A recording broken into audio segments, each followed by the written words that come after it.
A partir de entonces, Jesús comenzó a explicar a sus discípulos que él tendría que ir a Jerusalén y que los ancianos, los jefes de los sacerdotes y los maestros de la ley lo harían sufrir mucho. Les dijo que lo iban a matar, pero que al tercer día resucitaría. Entonces Pedro lo llevó aparte y comenzó a reprenderlo diciendo: Dios no lo quiera, Señor.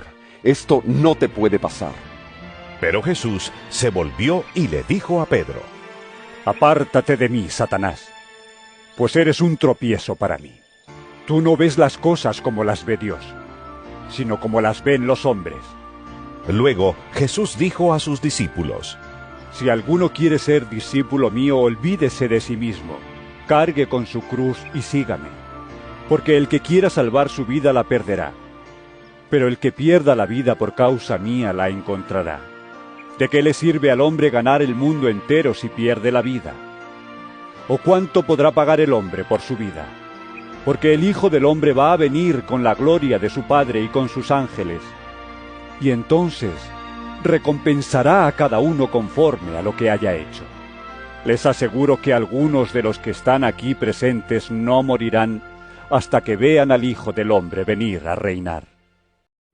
En Leyendo la Biblia hoy nos toca estudiar el libro de Mateo 16, es donde estamos. Del verso 21 al verso 28 nos habla Jesús, anuncia su muerte. Entonces, a través de estos versos vamos a entender por qué era necesario que Jesús hiciera esto y le diera ciertas explicaciones a sus discípulos. Así que en el verso 21 entendemos que él comenzó a explicarle a sus discípulos que era necesario que él fuera a Jerusalén y que los ancianos en Jerusalén y los jefes, los sacerdotes y los maestros de la ley lo harían sufrir mucho. Veámoslo de esta manera.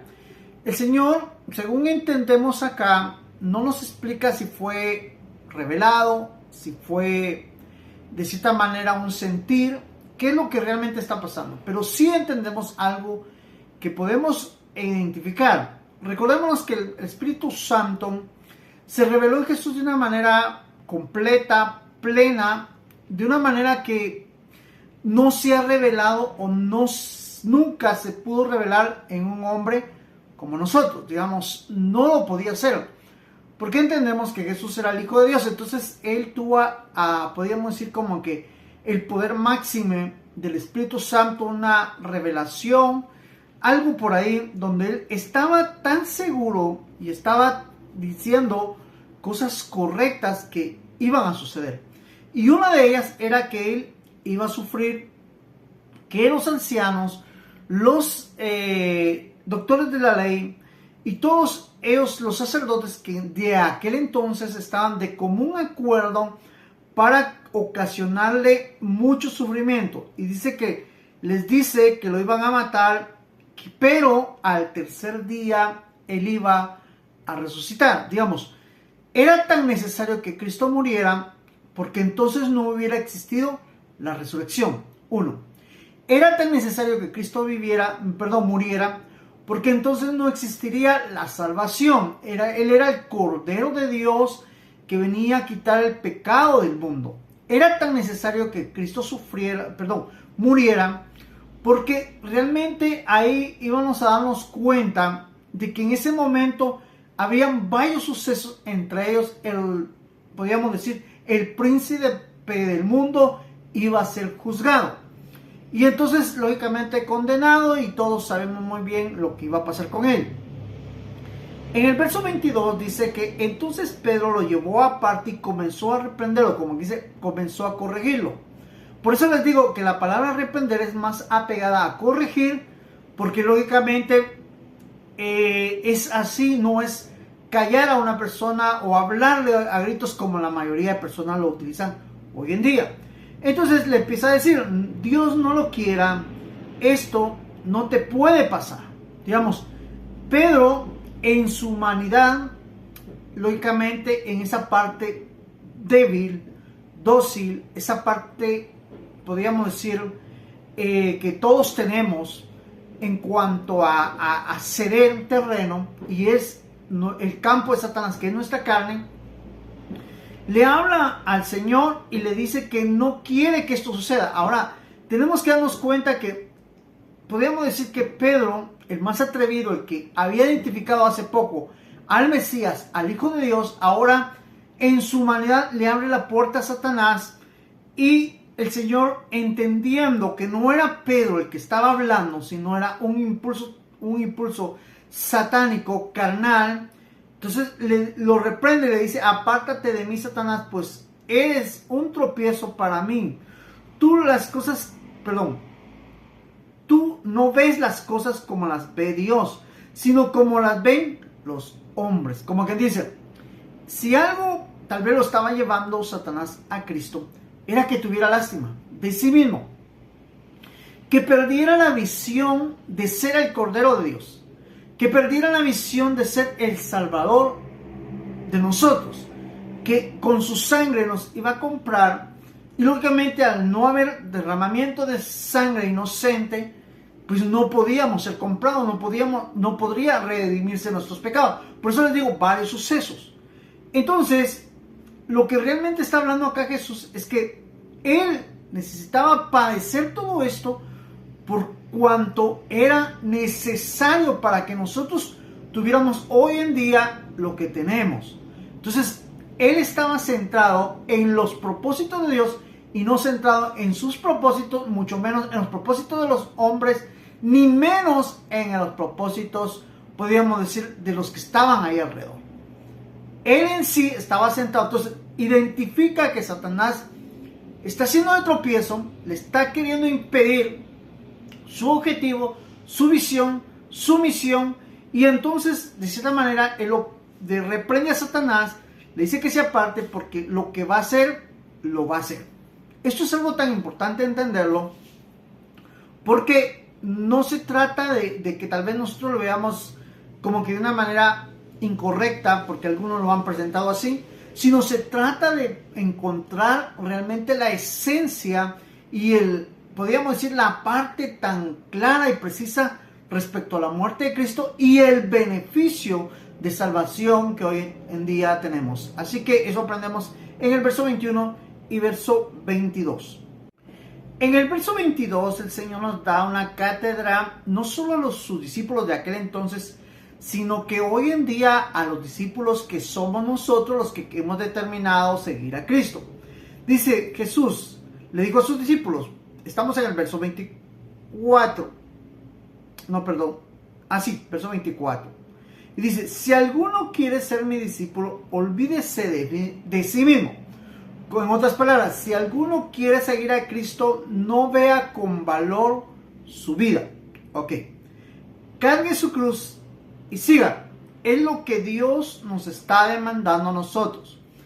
Cargar la cruz es llegar a entender que van a haber momentos de sacrificio. Que van a haber momentos donde inclusive la esposa, los hijos, van a sufrir un sacrificio.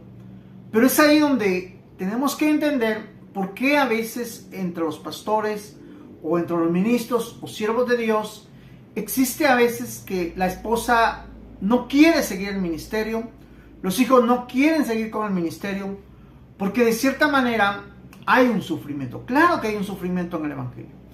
Tenemos que tener a veces las cosas bien claras. Por ejemplo, las esposas de los pastores, créanme, yo las he visto sufrir, las he visto llorar, las he visto padecer cosas. También los hijos de los pastores y lógicamente los pastores, ¿verdad? Son como que con ellos he trabajado. Conozco algunos siervos también que de cierta manera tuvieron un padecimiento. Y me he dado cuenta que la mayoría de personas vienen y lo que hacen es señalarlo, ¿no? Que él predica, mire dónde están sus hijos, mire dónde está su esposa, miren esto. Y si la esposa busca, mire dónde está el esposo. Casi siempre los que decidimos buscar a Dios tenemos una adversidad. Me acuerdo que por un tiempo pareciera que se volvió como moda. Estoy hablando en los años 90 y 80, un poquito más. No, 90 y 80, que era donde yo más o menos tenía un poco de conciencia. Me acuerdo que la mayoría de señoritas de aquel entonces buscaban pastores para casarse. Y lógicamente, posiblemente por alguna razón, estoy tal vez tratando de ver qué fue lo que las motivó a ellas a quererse casar con los pastores. La mayoría de estos matrimonios quedaron destruidos, la mayoría no aguantaron. Hubieron mujeres muy valientes que sí lograron superar esta situación. Pero cuando empezó a venir la escasez, los miembros se van, empiezan las dificultades en la iglesia, divisiones, cosas que de cierta manera, créanme, deberíamos de verlas normales. Porque lógicamente el enemigo siempre va a venir a querer poner su tropiezo en las iglesias. Y eso es normal, que algunos se vayan, que otros se quedan. ¿Por qué? Porque los que son de Cristo se quedan y los que no son de Cristo se van. Así que cuando Cristo viene y dice, si alguien quiere ser su discípulo, no valore su propia vida. Como que dice, cuando pasen las dificultades, no nos pongamos esto, lo otro. Yo les digo porque a mí me costó entender esa parte. Porque digamos que de cierta manera yo veía todo ese sufrimiento que les contaba hace un momento con los pastores, que dentro de mi humanidad nació, voy a poner de mi parte, no voy a hacer esto, no voy a hacer lo otro, voy a cuidar a mi esposa, voy a cuidar a mis hijos. Pero aún haciendo eso, existían las dificultades. ¿Qué estoy tratando de decir? No es que nosotros no hagamos, no es que el pastor no haga su trabajo, no es que el pastor no cuide a su familia, claro que lo hace. Pero aún así está la dificultad. Entonces el Señor ya sabía las dificultades que le vienen a los pastores, a los siervos del Señor, de tal manera que viene y les dice, quieren ser mis discípulos, quieren estar conmigo, no consideren su vida, tomen su cruz, crucifiquen sus deseos, crucifiquen sus anhelos, crucifiquen, crean. Lógicamente, durante un proceso que Dios me llevó, fueron muriendo mis deseos, fueron muriendo mis anhelos, fueron muriendo de tal manera que llegué a entender que todo lo que yo iba a vivir no era por mi esfuerzo, no era por mi trabajo, no era porque muy obediente, nada de eso, sino era porque Dios ya me había trazado un camino. Y hoy en día me doy cuenta y le digo al Señor, esta parte no la sabía, pero lógicamente me gusta, me agrada, porque tú me has sorprendido con cosas muy hermosas, muy bonitas que hoy en día yo vivo con el Señor. Así que realmente es una alegría, es un gozo poderlo decir, cuando entendemos que no debemos de considerar ni nuestra propia vida, sino que nuestra vida tiene un dueño y se llama Dios. Eso es algo importante para poder seguir en el Evangelio como discípulo. En el verso 25 nos habla a lo que realmente nos quiere llevar Cristo en esta parte, porque dice, porque el que quiere salvar su vida, la perderá, pero el que la pierde la vida por causa mía, la encontrará. Tenemos que entender primero que la vida es Cristo, la motivación, la inspiración, la razón de vivir una buena vida es Cristo. Digamos, sentir satisfacción de vivir. Porque mire, yo conozco gente que cuando de cierta manera pasa una escasez, dicen, si yo fuera millonario, yo ayudaría a la gente, yo haría esto, yo haría lo otro. Bueno, se trazan una mente de millonario porque lógicamente como tendrían mucha abundancia, lo primero que piensan es en las personas que estarían como ellos están en ese momento. Esas personas lógicamente no se han vuelto millonarias, pero tienen un trabajo, empiezan a tener un trabajo, empiezan a prosperar. ¿Y creen ustedes que dentro del trabajo podrán decir, ahora pues no son millonarios, pero podrían decir, con lo poco que gano, voy a ayudar? No ayudan, sino que llega a tal punto que ellos están esperando volverse millonarios, y créanme, nunca se vuelven millonarios y nunca van a ayudar. Al punto que los estoy llevando es que ¿quién de nosotros no quisiera abundancia, quisiera carros, quisiera casa, quisiera todo eso? ¿Quién? Todos nosotros. Pero sepan una cosa que gracias a Dios en mi vida ha pasado, que hoy en día le digo al Señor, si voy a tener casas, si está en tu voluntad, gracias, y si no, no gracias. Pero hoy me doy cuenta, créanme, soy una persona tan ocupada que ahora ya ni las casas me gustan. ¿Por qué? Porque antes era una persona desocupada que yo decía, bueno, si yo tuviera una casa, pintaría la puerta, pintaría eso. Hoy tan ocupado que estoy, que la casa solo la uso para dormir cuando puedo dormir. Cuando ando trabajando o de viaje o cuestiones así, ni la uso. Lo que estoy tratando de decir es que, ¿para qué me servirían hoy 20 casas? No me servirían. Créanme, con la casita que tengo, con lo que tengo, me gusta todo compacto, yo soy feliz. ¿Qué estoy tratando de decir? He entendido que mi ocupación es más importante que tener 20 casas. Ahora, estoy tratando de decir esto porque estamos viendo quién no quisiera ganar la vida. Pero créanme, ustedes pueden, yo conozco gente que tiene 20 casas, 20 carros, 20 y esto, y tiene un montón de cosas. Y les he visto llorar y decir, ni yo me imaginaba que esto era la vida, frustrados, porque las casas no te dan felicidad. Las casas, los carros no te dan felicidad, más bien te dan gastos. Tienes que entender. Pero como no lo tienes, entonces tú ves que aquel tiene mucho y tú crees que él es feliz. Pero no lo es. Entonces, cuando Cristo está diciendo, yo te puedo dar la vida, como que dice, Él le puede dar sentido a nuestra vida. Y créanme, hoy en día, por eso les digo, yo me conformo con la casita que tengo. ¿Por qué? Porque Él le dio sentido a mi vida. Ya mi vida no está, como que dice, conectada con tener casas. Mi vida está con vivir y disfrutar cada momento que Dios me permite disfrutar. A eso los quería llevar. Por eso, el único que le puede dar sentido a tu vida es Cristo, y el único que le está dando sentido a mi vida es Cristo. A eso se refería él. Y lo que estaba explicando en el verso 26 dice, ¿y de qué le sirve al hombre ganar? ¿Sí? Ganar el mundo entero si pierde la vida, o cuánto pagará el hombre por su vida. Tenemos que entender esa parte. Primero, imagínense que fuera un multimillonario. Pensemos en eso. Y si de cierta manera yo ganara todo esto, pero perdiera la salvación en Cristo Jesús, si perdiera, digamos, la oportunidad de adquirir la vida eterna, todo eso, ¿de qué me sirven los millones? No me sirven para nada. Porque la vida eterna no se compra con dinero. Podríamos decir, se logra con fe en Cristo Jesús. Por eso Él dice, ¿qué pagará el hombre por su vida? Créanme, a Cristo no le podemos decir, mira Señor, te voy a dar 30 millones y dame la vida eterna. No lo podemos hacer. Según los reglamentos que Cristo ya estipuló, lo que menos le interesa a Él es el dinero. A Él le interesa tu fe, la práctica de justicia, la obediencia, el deseo de buscar a Dios, el esfuerzo hacia Dios, todo lo que puedas darle a Dios en medio de una vida pecaminosa. Eso es lo que a Él le interesa. No le interesa tu trabajo, no le interesa tus millones, no le interesa tu casa ni tu carro, no le interesa nada. Entonces no puedes pagar con eso. Además, no estamos pagando la vida, estamos agradeciendo, porque un día Él decidió ser crucificado en la cruz del Calvario por comprarnos a nosotros. Hoy en día nosotros valoramos ese sacrificio y por ello estamos con Él, porque entendemos y le agradecemos a través de lo que hacemos. Por ejemplo, en mi caso es agradecerle al Señor de difundir su evangelio a través de estos videos. ¿Por qué? Porque entiendo lo que Él hizo por mí y por ello lo agradezco. No estoy comprando mi vida, sino el Señor me la da como que gratuitamente. ¿Por qué? Porque ese es el objetivo, darnos una vida eterna que tanto buscaríamos y que no necesito trabajar ni alcanzar millones para comprarla, sino basta con creer en el Señor Jesús como mi Dios y mi Salvador y hacer lo que Él demanda, y entonces la vida eterna es una garantía para mi vida, y espero que tú así la veas.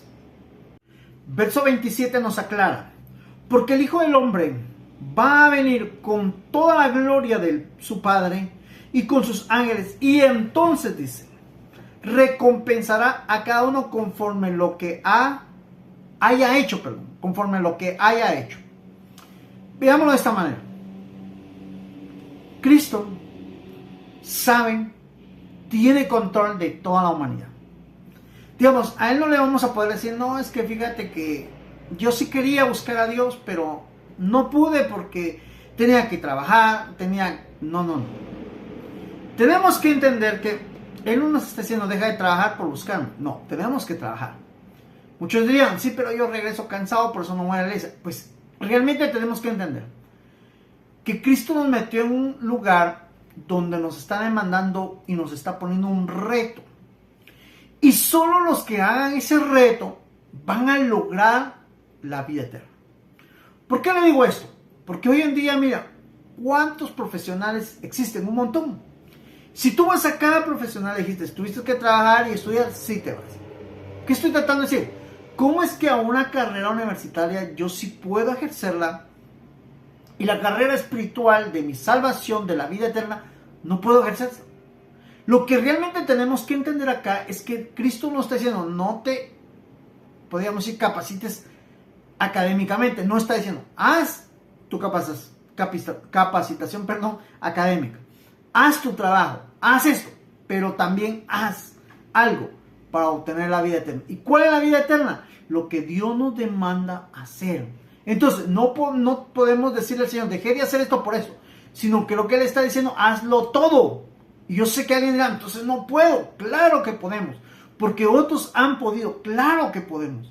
Si nos proponemos a trabajar, a estar ocupados como hoy en día me pasa a mí, créame, lo vamos a lograr. Créame, a mí a veces, bueno, muchas veces les he dicho, a mí me ha tocado grabar estos videos a veces 11, 12 de la noche, 1 de la mañana, 2 de la mañana. Así me ha tocado y así lo hago. Es por ello que les explicaba la vez pasada que a veces, bueno, estoy bien dormido, bien descansado y puedo venir a grabar, qué bien. Pero a veces con ojeras y cansancio y todo, pero lo hago, pero no me estoy quejando. Solo estoy tratando de decir que Cristo nos metió en un dilema, en un lugar donde nos pide esfuerzo y en nosotros está el hacerlo o el no hacerlo. Así que espero que entiendas esta parte y que realmente te propongas hacer algo, no solo por esta vida, no solo por tu familia, sino también para la vida eterna. En el verso 28 el Señor nos dice algo tan claro, dice, les aseguro que de los que están aquí presentes no morirán hasta que vean al Hijo del Hombre venir a reinar. Esto que nos estaba hablando se estaba refiriendo a sus discípulos y ellos lo vieron. ¿Cómo lo vieron? Lógicamente él hablando de que iba a ser muerto, pero al tercer día él iba a resucitar. Estaba refiriéndose que ellos lo iban a ver glorificado, lo iban a ver como el Dios que es, como el Rey de Reyes, como el Señor de Señores. ¿Qué estoy tratando de decir? Cuando el Señor regresó, después de haber estado, la Biblia nos habla en las profundidades de la tierra, vino, tomó a todos los que, ahí se llevó a Abraham, se llevó a David, se llevó a todos los que estaban, los del antiguo pacto, y se los llevó, y en el cielo fue reconocido. Eso lógicamente a ellos los dejó en el primer cielo. En el tercer cielo él fue reconocido como el Rey de Reyes, el Señor. Algo que nos lo revela el libro de Apocalipsis, que lo vio Juan. Lógicamente Juan fue como llevado al pasado, algo que nadie había visto, sino que a Juan se le reveló y nos hablan de cierta manera cómo fue. Entonces cuando Cristo ya regresó, ya resucitado, ya venía como con el reconocimiento de Rey de Reyes y Señor de Señores. Por eso es que él dijo, no van a morir ustedes, sino que van a ver al Hijo del Hombre venir. Pero no, algunos se imaginan esta parte como la segunda venida. No, esta fue después de la resurrección que él vino, pero él ya venía como el Rey de Reyes, como el Señor de Señores, y él venía ahí sí que confirmando lo que él les había dicho antes en esta parte que estamos leyendo, que él resucitaría al tercer día. ¿Por qué? Porque eso fue necesario. Entonces, cuando Satanás le dice a través de Pedro que él considere su vida y que no le pase todo eso, Satanás sabía todo el acontecimiento que venía, que él fuera reconocido como el Rey de Reyes, que él fuera el Cordero de Dios, como cuando nos relata en el capítulo 5, donde Juan lloraba y no había quien podría abrir esos sellos, pero le dijeron, bien, hay uno. Entonces por eso les digo, Juan en esa etapa fue regresado como que al pasado, algo que nadie había visto, pero Juan logró vernos y nos lo escribió, y podemos entender hoy en día esta parte, que el Hijo del Hombre vino y fue revelado ya reinando, ya con el poder, ya con las llaves del infierno y con todo el poderío en su mano. Fue revelado en este momento a sus discípulos y ellos pudieron percibir ese señorío, ese gobierno que Cristo estaba estableciendo a través de su muerte redentora. Y hoy en día existe ese reinado, es real en el ambiente espiritual, en el ambiente físico no es real, pero será un día también real.